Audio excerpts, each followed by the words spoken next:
Ma femme est partie un mois avec un nouveau voisin séduisant. J'ai demandé le divorce, elle a essayé de réparer les choses. Mais je ne suis pas une solution de secours. Je suppose que j'écris ceci pour évacuer tout cela de mon esprit. Je m'appelle Mike, j'ai 31 ans, et jusqu'à récemment, je pensais que ma vie était bien sous contrôle. J'ai toujours été un homme simple, sans grands rêves ni drames extravagants. J'avais une carrière régulière de développeur informatique, une maison décente dans un quartier tranquille, et jusqu'à peu, je croyais avoir un mariage solide avec une femme que j'aimais profondément. Laura et moi nous sommes rencontrés il y a presque 8 ans. En y repensant, cela semble être il y a une éternité. J'avais 23 ans, fraîchement diplômé de l'université, travaillant à mon premier emploi, et franchement naïf face à la vie. Elle avait 22 ans, travaillant comme assistante dans une agence de marketing tout en essayant de trouver sa propre voie professionnelle. Pour être honnête, elle n'y est jamais parvenue et est finalement devenue femme au foyer. Nous nous sommes rencontrés lors d'un barbecue chez un ami commun, l'un de ces rassemblements décontractés où tout le monde utilise des assiettes en carton bon marché et où quelqu'un finit toujours par brûler les hamburgers. Elle s'est approchée de moi et a fait une remarque sarcastique sur le fait que je semblais planifier ma fuite. Je ne me rappelle pas ce que j'ai répondu, mais elle a ri, et nous avons fini par discuter tout le reste de la soirée. À partir de là, tout est allé vite. Nous avons commencé à sortir ensemble, et j'ai eu l'impression qu'elle apportait un peu d'excitation dans ma vie autrement monotone et routinière. Laura était aventureuse et spontanée, toujours en train de planifier des escapades de dernière minute ou de m'emmener dans un nouveau restaurant dont elle avait entendu parler. Pendant ce temps, je restais celui qui gardait les pieds sur terre, je m'occupais du budget, vérifiais la météo et contrôlais 2 fois le réservoir d'essence avant que nous ne prenions la route. Cela semblait fonctionner. Nous nous complétions. Elle apportait de l'excitation dans ma vie, et je lui offrais la stabilité qu'elle disait ne pas avoir eue dans ses relations précédentes. Après 3 ans de relation, nous avons décidé de nous marier. Le mariage était intime, avec seulement nos proches et quelques amis. Nous ne venions pas de familles aisées, donc il n'y avait ni salle de bal somptueuse ni traiteur extravagant, mais cela n'avait pas d'importance. Après le mariage, nous avons commencé à construire notre vie ensemble. Nous avons acheté une petite maison de 2 chambres dans une banlieue paisible. Ce n'était pas l'endroit le plus chic, mais il avait du potentiel. Dans l'ensemble, les choses semblaient stables. Quand je rentrais du travail, Laura était généralement dans la cuisine ou sur le canapé, en train de parcourir son téléphone. Elle me racontait des anecdotes de sa journée. À l'époque, elle travaillait dans le marketing, il y avait donc toujours une histoire de drame avec des clients ou des collègues, et je l'écoutais. C'était notre dynamique, elle était la conteuse et moi, l'auditeur. Nous n'avions pas d'enfants, mais c'était une décision commune. Laura n'était pas pressée, et moi non plus. Nous préférions attendre d'être plus stables financièrement et prêts pour cette étape importante. Nous semblions d'accord sur la plupart des sujets. En y repensant, je me demande si je suis devenu trop à l'aise. C'est facile de tomber dans une routine, surtout quand la vie semble stable. Je me levais, j'allais au travail, je rentrais, et je recommençais. Bien sûr, nous avions des soirées en tête-à-tête, qui consistaient généralement en un dîner dans l'un de nos restaurants préférés ou un film. Mais je crois que j'ai cessé de prêter attention aux petits détails, comme la manière dont Laura semblait s'épanouir sous les regards des autres. Ce n'était pas si grave, du moins au début. C'est le genre de personne qui illumine une pièce, et les gens sont instinctivement attirés par elle. Je suppose que j'ai commencé à prendre son énergie et sa chaleur pour acquise, en pensant qu'elle faisait naturellement partie de notre vie ensemble. À ce moment-là, je n'étais pas inquiet. Je supposais que nous étions solides. Bien sûr, nous avions des désaccords de temps à autre. Quel mariage n'en a pas? La plupart du temps, il s'agissait de petites choses, comme moi oubliant de sortir les poubelles ou elle laissant ses chaussures éparpillées dans toute la maison. Rien de significatif. Mais voilà le problème avec les relations, elles peuvent sembler bien en surface, alors que des fissures apparaissent silencieusement en dessous. Si vous n'y prêtez pas attention, ces fissures peuvent s'élargir et finir par faire s'effondrer toute la structure. Je ne l'ai pas vu venir, du moins pas à ce moment-là. Je pensais que nous construisions quelque chose de robuste et durable. Mais parfois, la vie trouve un moyen de vous prouver que vous avez tort. Jake, un nouveau personnage, est entré dans nos vies. Jake a emménagé dans la maison voisine lorsque ses anciens occupants, un couple âgé, ont décidé de réduire leurs possessions et de partir vivre en Floride. Il avait environ 28 ans à l'époque, ce qui le rendait plus jeune que la plupart des résidents du quartier. Il était coach sportif, en forme, confiant et, il faut l'admettre, un peu trop séduisant pour son propre bien. Il avait ce genre de physique qui faisait se retourner les gens, comme s'il venait tout droit d'un film d'action. Jake était impossible à manquer dès son arrivée, non seulement à cause de son apparence, mais aussi parce qu'il était toujours dehors en train de faire quelque chose.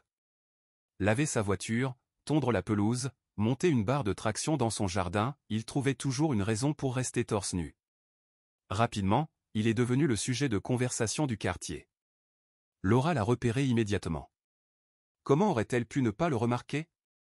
Nous avons rencontré Jake pour la première fois lorsqu'il est venu se présenter, alors que nous étions dans notre jardin un samedi matin. Il était agréable, du genre à charmer n'importe qui. Laura a immédiatement entamé une conversation avec lui, lui demandant d'où il venait, ce qu'il faisait dans la vie et ce qu'il pensait du quartier. Je me souviens être resté là, souriant et hochant la tête, à peine capable de dire quoi que ce soit, pendant que les deux discutaient comme de vieux amis. À l'époque, je n'y ai pas vraiment prêté attention. Laura était sociable, elle parlait à tout le monde. Elle pouvait être tout aussi bavarde avec le facteur ou le vendeur du magasin de bricolage. Il ne m'a jamais semblé qu'il y avait quoi que ce soit d'inhabituel dans son intérêt pour Jake. Mais en y repensant, je peux percevoir les changements subtils qui ont eu lieu après cela. Tout a commencé par des discussions banales. Laura trouvait toujours une excuse pour rejoindre Jake dehors. Au début, c'était pour de petites tâches, comme aller chercher le courrier, arroser les plantes ou sortir les poubelles. Cependant, ces tâches brèves finissaient invariablement par des conversations de 10 ou 15 minutes avec Jake. Une fois, en rentrant du travail, je les ai découverts en train de discuter dans l'allée. Laura tenait un panier de linge qu'elle transportait vers le garage, et Jake s'appuyait nonchalamment contre sa voiture, riant à quelque chose qu'elle venait de dire. Quand je suis arrivé, ils se sont tous les deux tournés vers moi, et Laura a fait comme si de rien n'était. Jake me parlait simplement de son nouvel équipement de gym, m'a-t-elle expliqué avec désinvolture. Mais cela ne s'est pas arrêté là. Quelques semaines plus tard, Laura a décidé de faire des cookies, ce qu'elle n'avait pas fait depuis des mois. Je n'y ai pas prêté attention, jusqu'à ce que je la voie traverser la cour avec un plat de cookies à la main. C'est juste pour être gentille avec le voisin, a-t-elle remarqué lorsque je lui ai posé la question. J'ai haussé les épaules. Ce comportement n'était pas inhabituel chez Laura, elle avait déjà apporté des brownies à d'autres voisins auparavant. Mais ensuite, il y a eu ce moment où elle a acheté une nouvelle tenue de sport, des leggings moulants et colorés avec un haut assorti.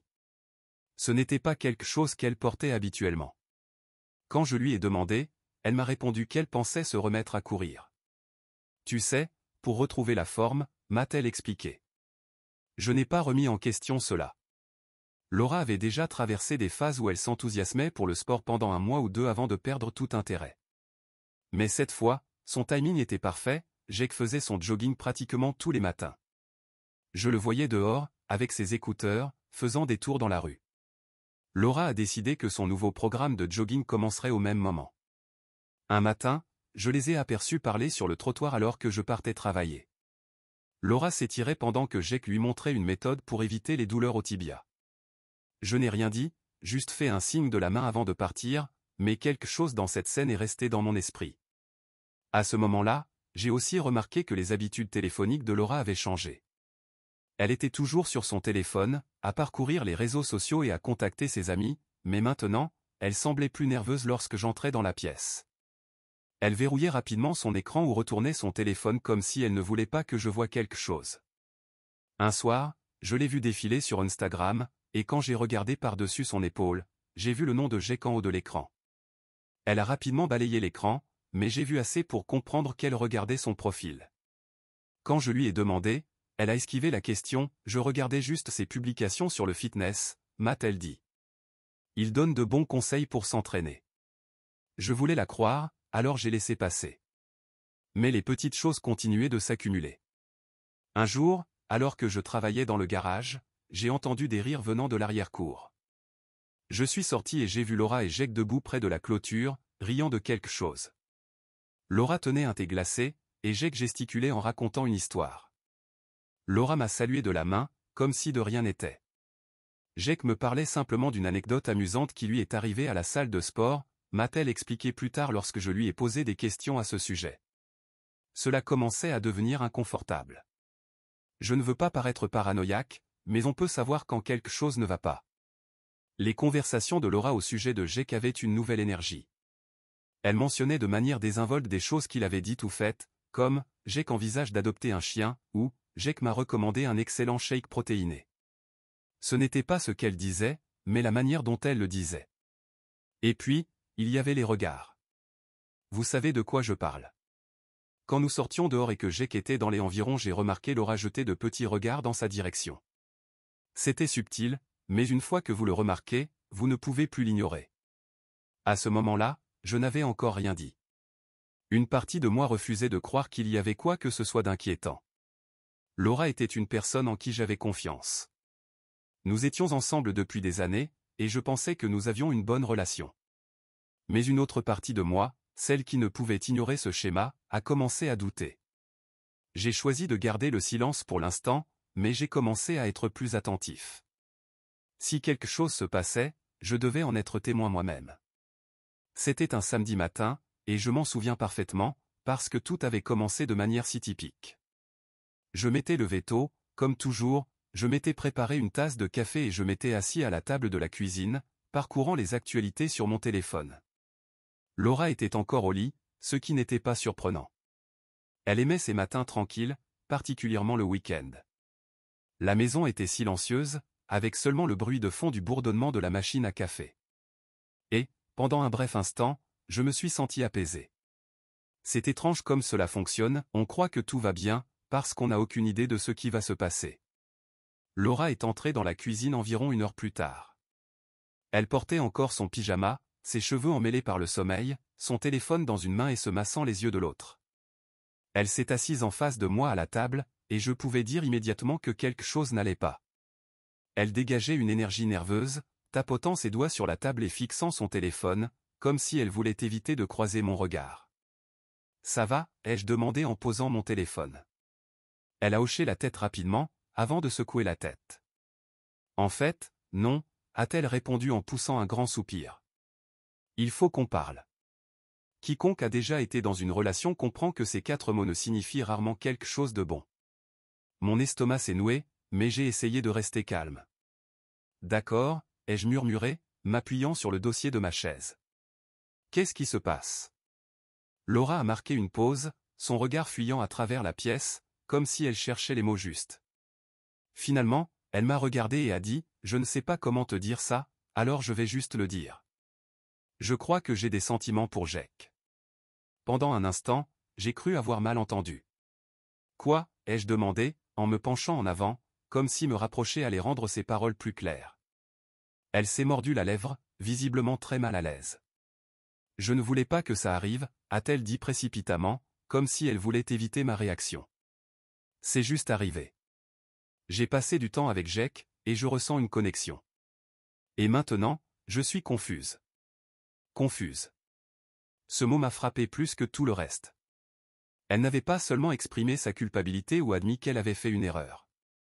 Elle avait exprimé sa confusion, comme si elle essayait de résoudre une énigme. Je la fixais, essayant de comprendre ce qu'elle disait. Mes pensées s'emballaient, venait-elle de dire qu'elle voulait partir? Était-elle en train de demander le divorce? Essayait-elle de se confesser pour tourner la page? Je ne pouvais pas le dire, et cela rendait les choses encore pires. Alors, qu'est-ce que cela signifie, ai-je finalement demandé. Es-tu en train de dire que c'est fini entre nous? Laura secoua rapidement la tête. Non, pas forcément, répondit-elle. Je ne sais pas ce que je veux en ce moment. Je t'aime, Mike, vraiment, mais je ne peux pas m'empêcher de penser à lui, et j'ai besoin de comprendre ce que signifient ces sentiments.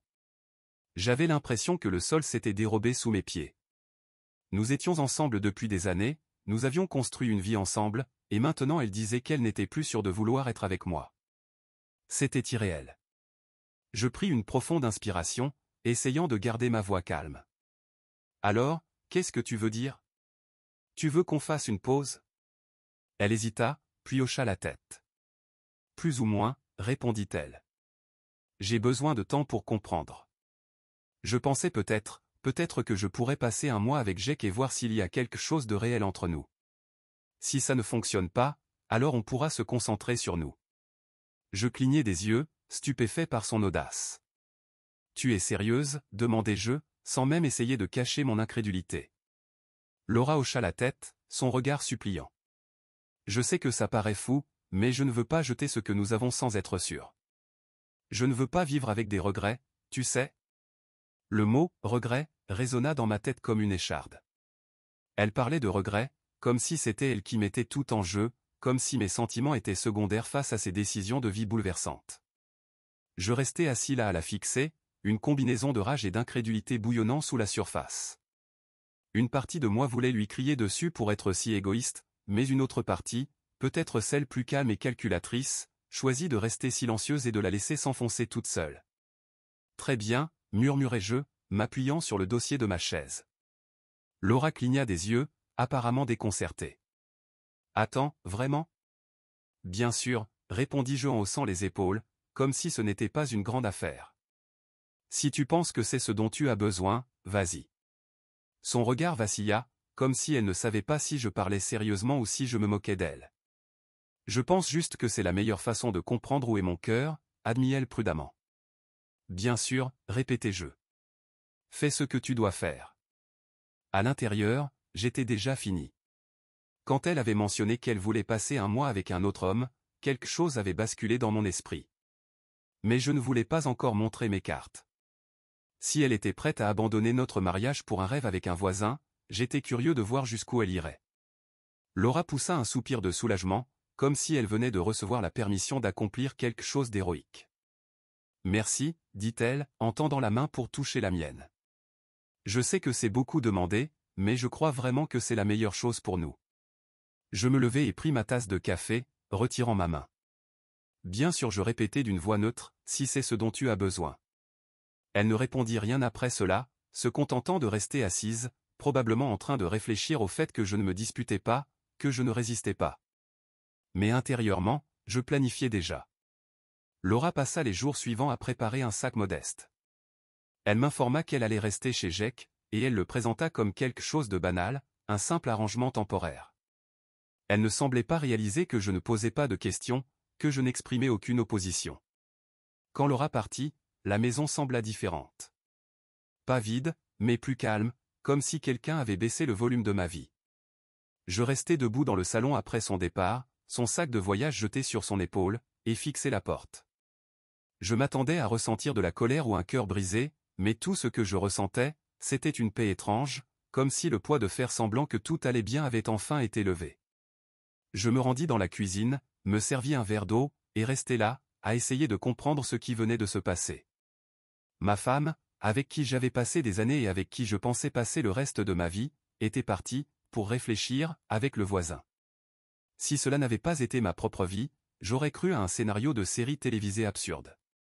Les premiers jours furent étranges. Je commençais à remarquer les petites choses qu'elle avait laissées derrière elle, sa tasse préférée sur le comptoir de la cuisine, une paire de chaussures près de l'entrée, et une couverture jetée sur le dossier du canapé. J'ai envisagé de déplacer ces objets qu'elle avait laissés derrière elle, mais j'ai finalement choisi de les laisser là où ils étaient. Pas parce qu'elles me manquaient, mais parce que je ne voulais pas gaspiller mon énergie. Je me suis plongé dans le travail, acceptant des tâches supplémentaires pour remplir mon emploi du temps. Je restais tard au bureau, non pas parce que j'en avais besoin, mais parce que je ne voulais pas rentrer dans une maison vide.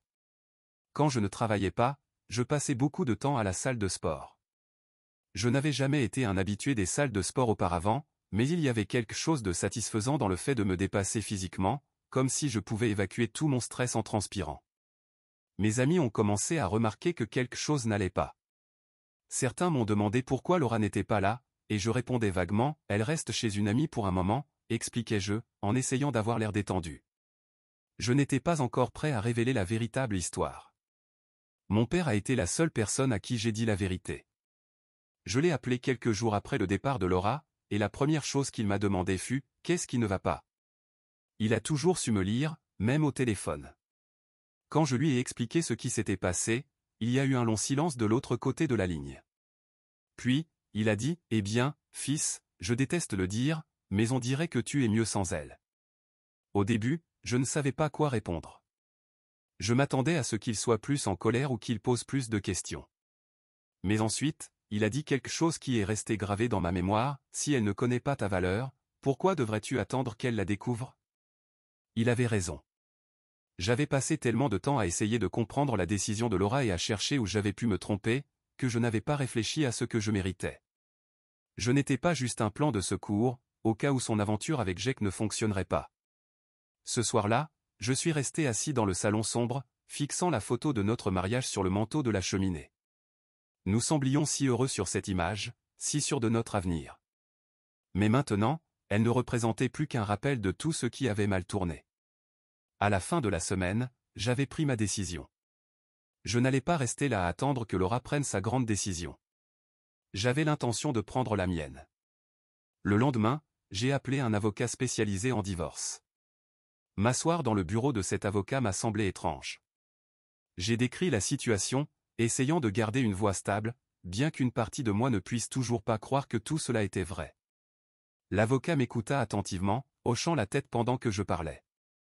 Quand j'eus terminé, il répondit « Vous êtes tout à fait dans votre droit de demander le divorce. Ce genre de situation relève des différends irréconciliables. » Entendre ces mots m'a fait un déclic dans la tête, différends irréconciliables. C'est ce que nous étions devenus. Laura et moi n'étions plus sur la même longueur d'onde, et peut-être que nous ne l'avions jamais été. L'avocat m'a guidé à travers la procédure, me décrivant ce que je devais faire et ce à quoi je pouvais m'attendre. Quand j'ai quitté son bureau, j'éprouvais une étrange sensation de satisfaction, comme si j'avais enfin repris le contrôle de ma vie. De retour à la maison, j'ai commencé à faire de petits efforts pour me préparer à l'inévitable. J'ai transféré une partie de mon argent vers un second compte, au cas où les choses tourneraient mal plus tard. Je parcourais la maison, en divisant mentalement ce qui m'appartenait et ce qui était à elle. Je n'ai pas encore touché à ses affaires, je me suis dit que j'attendrais que tout soit officiel. Mais dans ma tête, je planifiais déjà à quoi ressemblerait la maison sans elle. Les jours se sont transformés en semaines, et je me suis habitué à ce calme. Ce n'était pas aussi terrible que je l'avais imaginé. En fait, c'était même très apaisant. Je n'avais plus à supporter les bavardages incessants de Laura, ni les petits désaccords sur des détails insignifiants comme de savoir à qui c'était le tour de faire la vaisselle. Pendant ce temps, j'ai commencé à entendre des choses par les voisins. L'un d'eux m'a rapporté avoir vu Laura et Jake au parc, semblant très proches. Une autre personne a affirmé les avoir vus dans un café au centre-ville. Je hochais la tête et souriais comme si cela ne me dérangeait pas, mais à l'intérieur, j'étais rempli de rage et de pitié. De la colère, parce qu'elle avait tout jeté par la fenêtre pour une aventure avec un garçon qui, selon toute probabilité, ne resterait pas. De la pitié, parce que je savais que cela ne se terminerait pas bien pour elle. Jake ne me semblait pas être le genre d'homme prêt à se poser, et Laura allait le découvrir à ses dépens. À la 3e semaine, j'avais arrêté de vérifier mon téléphone pour voir si Laura m'avait envoyé un message. Je me disais que si elle voulait communiquer, elle le ferait, mais je ne retenais pas mon souffle. J'en avais fini d'attendre après elle. Un soir, en rangeant le garage, je suis tombé sur une boîte de vieilles photos, datant de l'époque où Laura et moi nous étions rencontrés. Pendant un bref instant, j'ai ressenti une pointe de tristesse en me rappelant à quel point nous avions été heureux à cette époque. Mais ensuite, je me suis souvenu de tous les signes d'alerte subtils que j'avais ignorés au fil des ans, de toutes les fois où j'avais mis ses besoins avant les miens sans même m'en rendre compte. J'ai fermé la boîte et l'ai déplacée. Je n'avais pas besoin de ces souvenirs. Laura a décidé de faire son grand retour presque exactement un mois jour pour jour après son départ. Je n'avais rien entendu d'elle pendant son essai avec Jake. Les quelques messages qu'elle avait envoyés étaient vagues au mieux, « J'espère que tu vas bien » ou « On discutera quand je rentrerai ». Elle n'avait même pas essayé de me tenir informé ou de prétendre qu'elle était partagée par sa décision. C'était comme si elle m'avait déjà relégué au rôle de plan B. À ce stade, je n'en avais plus rien à faire. Je n'attendais pas devant la porte qu'elle reprenne ses esprits. Je ne faisais pas les 100 pas dans la maison, me demandant ce qu'elle et Jake faisaient. J'avais demandé le divorce, et mon avocat avait déjà commencé à rédiger les papiers. En ce qui me concernait, le mariage était terminé. Mais je ne lui avais pas encore dit cela. Quand elle est passée par la porte, rien ne semblait avoir changé, du moins pour elle.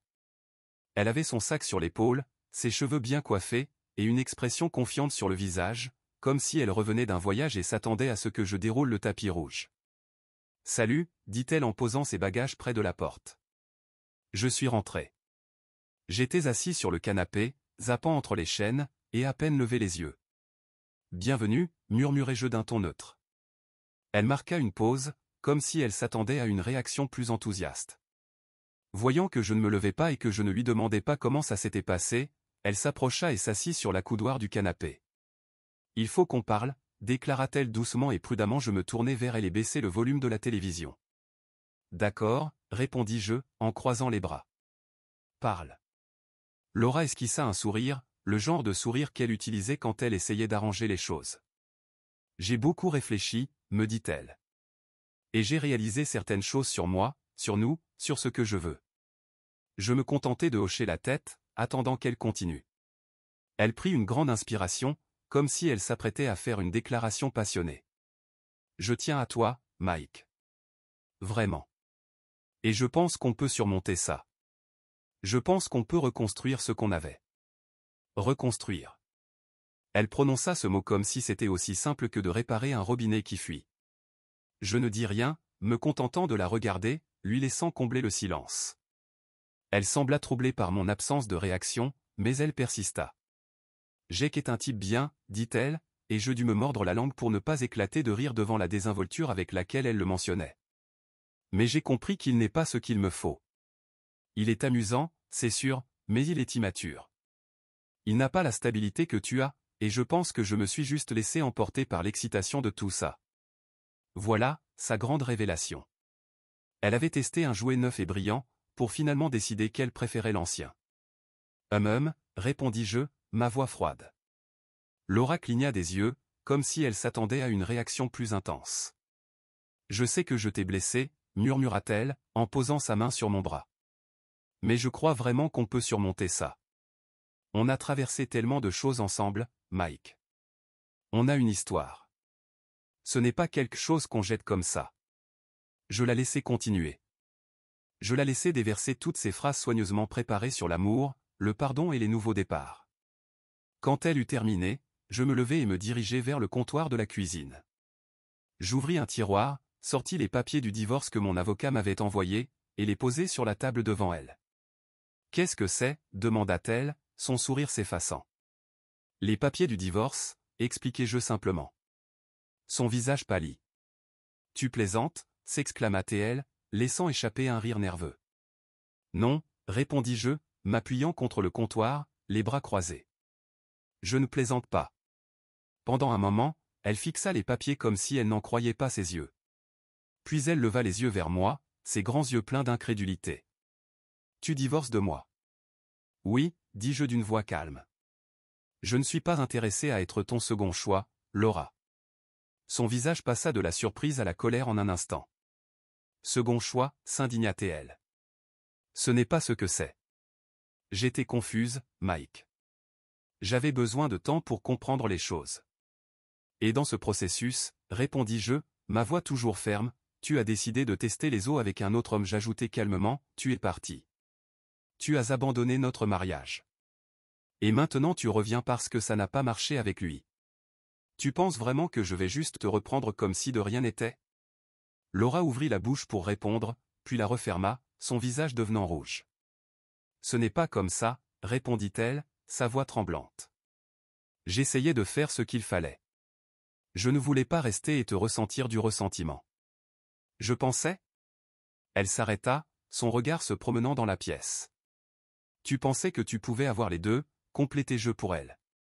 Elle se leva et croisa les bras. Tu fais une erreur, Mike. On peut arranger ça, je sais qu'on peut. Non, rétorquai-je fermement. On ne peut pas. Tu as fait ton choix, et maintenant je fais le mien. Elle sembla sur le point de pleurer, mais je ne laissai pas cela m'affecter. J'avais déjà pris ma décision. Le reste de la conversation fut flou. Elle essaya de discuter, de me culpabiliser pour me faire changer d'avis. Elle parla de notre histoire, de notre maison, et même de la possibilité de fonder une famille un jour. Mais rien ne fonctionna. Finalement, elle quitta la maison en claquant la porte.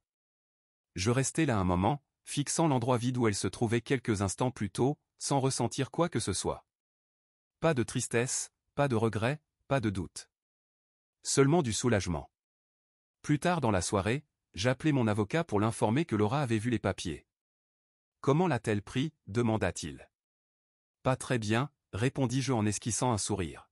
« Tu veux lui laisser du temps pour digérer ou on avance ? On avance, dis-je sans hésitation. Ce n'était pas facile de tenir tête à Laura, mais c'était finalement la bonne chose à faire. Elle me voyait comme un plan de secours au cas où son aventure avec Jake échouerait. Et si elle pensait que j'accepterais cela, elle ne me connaissait pas aussi bien qu'elle le croyait.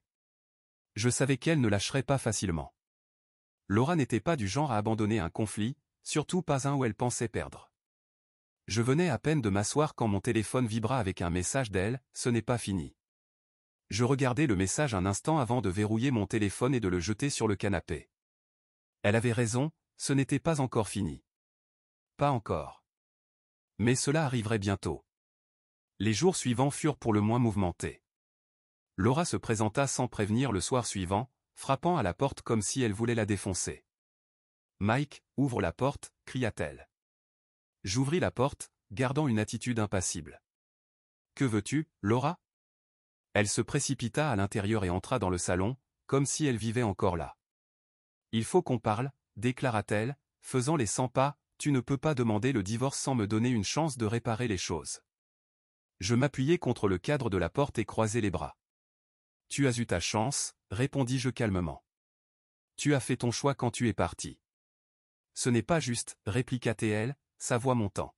« Je ne suis pas parti pour mettre fin à notre mariage.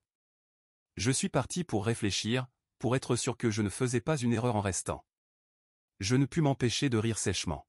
« Et en faisant ça, tu as prouvé que tu ne valorisais pas ce que nous avions. Tu ne testes pas un mariage en fuyant vers quelqu'un d'autre, Laura. Ce n'est pas comme ça que ça fonctionne. » Elle s'arrêta de marcher et se tourna vers moi, les yeux flamboyants de frustration. « J'étais confuse, dit-elle, sa voix tremblante. Je ne savais pas ce que je voulais. Mais maintenant je sais. Je veux nous, Mike. Je veux arranger ça. » Trop tard, répondis-je d'un ton ferme. Tu ne peux pas revenir maintenant juste parce que ça n'a pas marché avec Jake. Son visage se contorsionna de rage, et elle pointa un doigt accusateur vers moi. Tu es mesquin, dit-elle. Tu es en train de jeter tout ce qu'on a construit à cause d'une seule erreur. Je secouai la tête, gardant mon calme. Ce n'était pas juste une erreur, Laura. C'était une série de choix. Tu as choisi de flirter avec Jake. Tu as choisi de privilégier tes sentiments pour lui à notre mariage. Et ensuite, tu as choisi de partir. Ce ne sont pas des accidents, ce sont des décisions. Elle ouvrit la bouche pour argumenter, mais s'arrêta, ses épaules s'affaissant. Pour la première fois, elle semblait vaincue. « Qu'est-ce que je suis censé faire maintenant » demanda-t-elle doucement. Je soupirai, ressentant un peu de pitié pour elle malgré tout ce qu'elle avait fait. « Ce n'est plus mon problème » répondis-je, je lui expliquai, « tu as fait tes choix. Maintenant, tu dois vivre avec. » Elle resta immobile pendant 1 minute, comme si elle voulait dire quelque chose de plus, mais finalement, elle sortit sans un mot. Après cela, les démarches pour le divorce furent rapides. Laura tenta au début de ralentir le processus, espérant peut-être que je changerais d'avis. Elle alla même jusqu'à se faire passer pour la victime devant nos connaissances communes, m'accusant d'être froid et cruel. Mon père, en revanche, était entièrement de mon côté. Quand je lui expliquai la situation, il siffla doucement, « Elle a du culot », commenta-t-il. « Mais je suis fier de toi, mon fils. Tenir bon n'est jamais facile, mais c'est la bonne chose à faire. » Les tentatives de Laura pour ralentir le processus furent inutiles. Mon avocat était compétent, et les preuves de son départ pour Jake rendaient les choses très claires. Elle essaya même de demander une pension alimentaire, affirmant qu'elle avait renoncé à sa carrière pour notre mariage, mais le juge ne fut pas convaincu. Finalement, nous arrivâmes à un accord raisonnable. Elle reçut une somme modeste d'argent et quelques meubles qu'elle avait choisis, mais je conservai la maison et la majeure partie de mes économies. Ce n'était pas parfait, mais c'était mieux que ce que j'avais anticipé. L'audience finale fut douce amère. Assis dans cette salle d'audience, signant les documents qui mettraient officiellement fin à notre mariage, je ressentis une étrange sensation. Je jetai quelques regards vers Laura. Elle semblait épuisée, comme si elle n'avait pas dormi depuis des jours. Son avocat lui tendit un stylo, et pendant un instant, je crus qu'elle n'allait pas signer. Mais finalement, elle griffonna son nom au bas de la feuille, complétant ainsi la transaction. Après l'audience, elle m'approcha dans le couloir. « Mike » murmura-t-elle, sa voix à peine audible. « Je suis désolé pour tout. » Je la fixai, espérant reconnaître la personne dont j'étais tombé amoureux toutes ces années auparavant. Mais tout ce que je vis, c'était quelqu'un que je connaissais autrefois. Je sais que tu le hais, répondis-je. Mais désolé ne suffit pas à réparer ça. Ses yeux se remplirent de larmes, et elle tenta de me prendre dans ses bras, mais je m'écartai. Prends soin de toi, Laura, murmurai-je en commençant à m'éloigner. De temps en temps, j'entendais des nouvelles de Laura par des amis communs. Jake, évidemment, était passé à quelqu'un d'autre peu de temps après qu'elle soit revenue. Selon un ami, elle vivait actuellement chez un parent et essayait de planifier ses prochaines étapes. Je ne ressentis pas de satisfaction en entendant parler de ses problèmes, mais je ne ressentis pas non plus de peine pour elle. Elle avait fait ses choix, et maintenant elle faisait face aux conséquences. Un jour, je la croisai au supermarché. Nos regards se croisèrent brièvement, et je pus lire du regret sur son visage. Elle me fit un petit signe hésitant, mais je me contentai de hocher la tête et de continuer mon chemin. Il n'y avait plus rien à dire. Avec le recul, je ne regrette pas la façon dont j'ai géré les choses. Laura pensait qu'elle pouvait avoir les deux, poursuivre ses sentiments pour quelqu'un d'autre, puis revenir vers moi si cela ne fonctionnait pas. Mais la vie ne fonctionne pas ainsi. J'ai beaucoup appris sur moi-même au cours de ce processus. Je réalise maintenant que je mérite quelqu'un qui me valorise et ne me considère pas comme un dernier recours. Et si cette personne existe, tant mieux. Sinon, ce n'est pas grave non plus. Pour l'instant, mon objectif principal est de reconstruire ma vie selon mes propres termes. L'expérience de Laura avec Jake était peut-être sa façon de chercher de la clarté, mais pour moi, c'était un signal d'alarme dont je ne savais pas que j'avais besoin. Merci d'avoir regardé. Si vous ne vous êtes pas encore abonné, n'hésitez pas à le faire et à activer la cloche de notification pour rester informé des histoires réelles et saisissantes qui se déroulent autour de vous.